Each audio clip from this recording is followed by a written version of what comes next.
The amount of packaging is increasing. The throwaway concept of living is proliferating, and it's showing up in the ocean. He offers no hope of cleaning it up. Straining the ocean for plastic would be beyond the budget of any country, and it might kill untold amounts of sea life in the process. The solution, Moore says, is to stop the plastic at its source. Stop it on land before it falls into the ocean. There's your typical t-shirt shopping bag. And in a plastic-wrapped and packaged world, he doesn't hold out much hope for that either.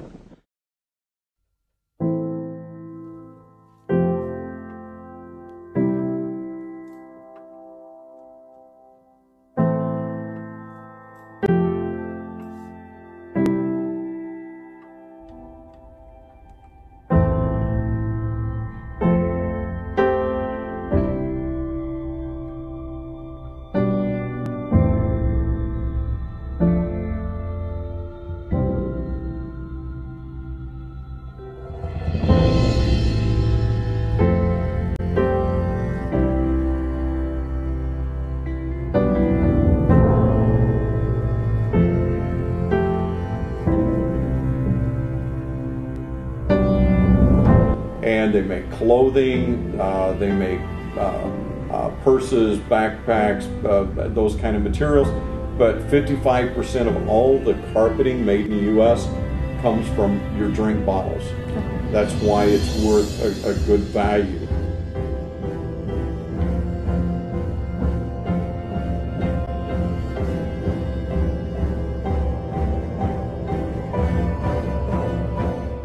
The EPA estimates that solid waste generation has increased from 3.66 to 4.43 pounds per person per day between 1980 and 2010. Every day, Americans throw away their scrap paper, plastic water bottles, napkins, cardboard, and other items that serve only as a temporary to-do list or packaging material. Those little scraps of paper or plastic that seemed like nothing eventually added up to about 136 million tons of solid waste in landfills in the year 2010 alone. That's a scary number given the fact our population is only growing, and every day about 384,000 future trash contributors are born. The truth is that most of the items Americans just throw away can actually be recycled. The problem is establishing a means by which Americans can recycle. The United States only recycles about 28% of its waste, which is startlingly low given that we are one of the major worldwide contributors to trash pileup. In order to raise this number and improve the environmental credibility of the United States, we need to increase the accessibility of recycling across the country, starting in rural areas where recycling plants and programs are scarce.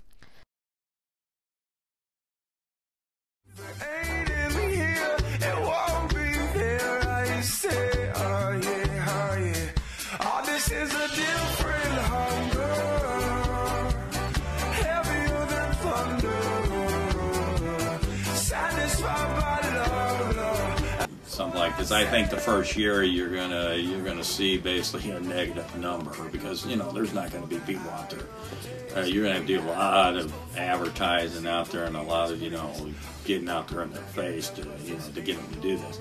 But once it progresses and they start the second year, you might actually see an even profit where you're breaking even. In the third year, I'd say you'd probably actually start making money.